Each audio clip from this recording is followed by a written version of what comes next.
Here's a video of this CNC mill that I made. I built this on my workbench, welded up the Y table, the Y axis, and then using a XY table, and then add the CNC controllers and these on my bench, and then the whole thing was just spun metal shaped all over my garage. So I built this cabinet for it, and using this little CNC controller. So it works well enough, but it obviously needs some help. And I worked on this 2 years ago actually when I first started working on it, and I kind of haven't done much of it in 2 years. So I just kind of want to get back into rebuilding it, so I'm gonna start showing videos of what I do to actually get the thing functioning again. This is an old video I did, just kind of showing how it worked and was functional. So the back side of this CNC controller, just got all these little connections. You know, you have all your limits of homes, directions, stepper controls, everything, and all these wires go through, and then through the junction box and into the back side of the mill enclosure.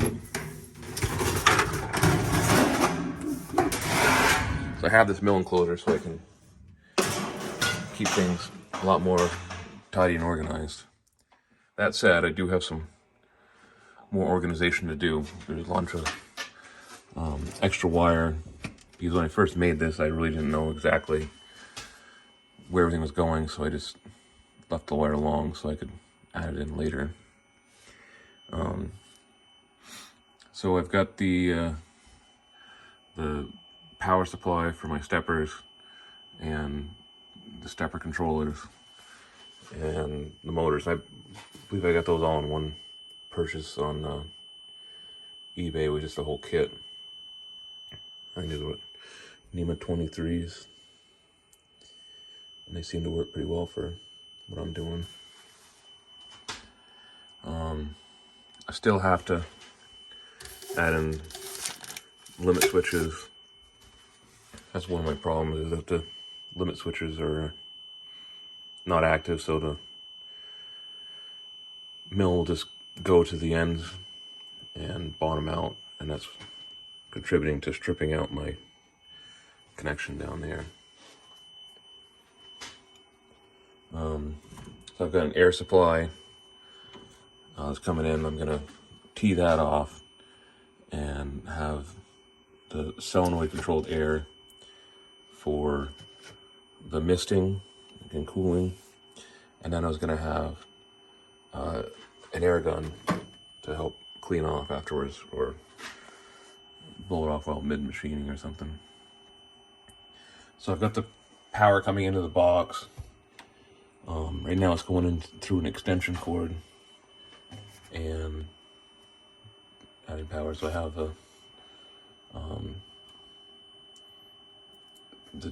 power for the DIN rail, which is feeding, my power supply, and then also a switch for the outlet. But the outlet is connected via a relay. I was trying to use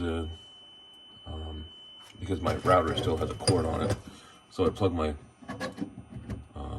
router into here and then have it controlled via that outlet, that relay. But that's not, I just didn't get it set up right, or didn't finish with that. But I kind of stopped doing that anyways, because I was going to switch over to a spindle mounted motor, which is going to be controlled differently. So, because this router, is made for wood, obviously, and that thing is spinning is way too fast of speed. I mean, it works well enough for aluminum, but it's just way too much for steel, and definitely need control of the spindle, and the thing is just absolutely horrendously loud.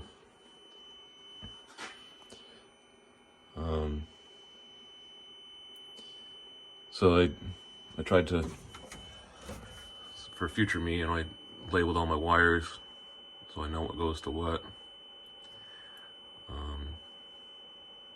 You know, yeah, I'm all set for the spindle stuff there. So tried to keep it organized, and because it's behind this wall, it keeps it nice and tidy. You know, the power supply is up close to the top. There's plenty of ventilation.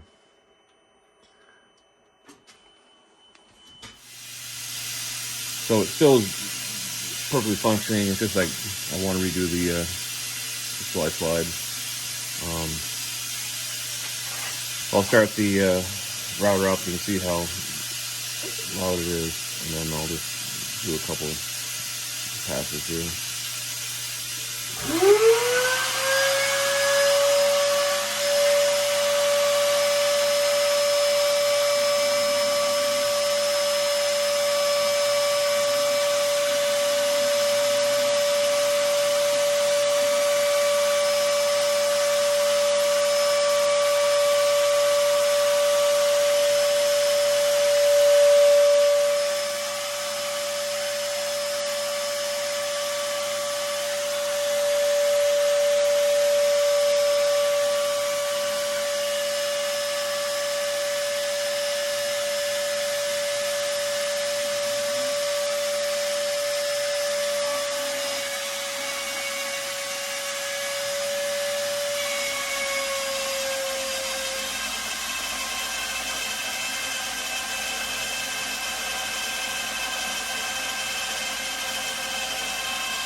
So as you can see, it works well enough for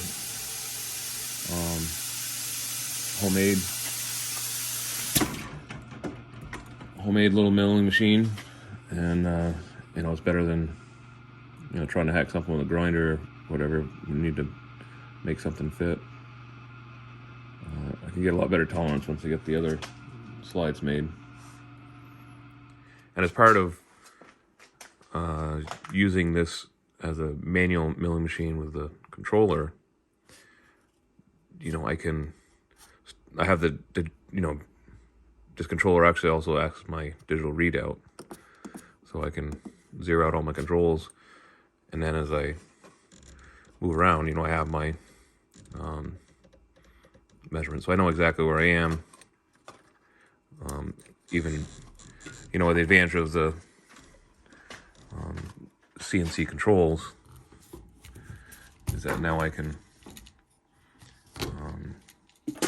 I know where I am in space here, as opposed to if I still had the wheels on here and I was manually cranking this, I'd have to have a digital readout, table on the side. And so the cost for a digital readout is almost what this little controller cost. So in terms of that, it's kind of advantageous to go with this CNC route.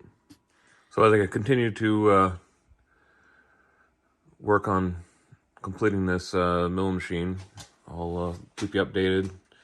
And building the XY table is going to be pretty similar to how I built the Y. So that should show basically all of the fabrication involved with making one of these yourself.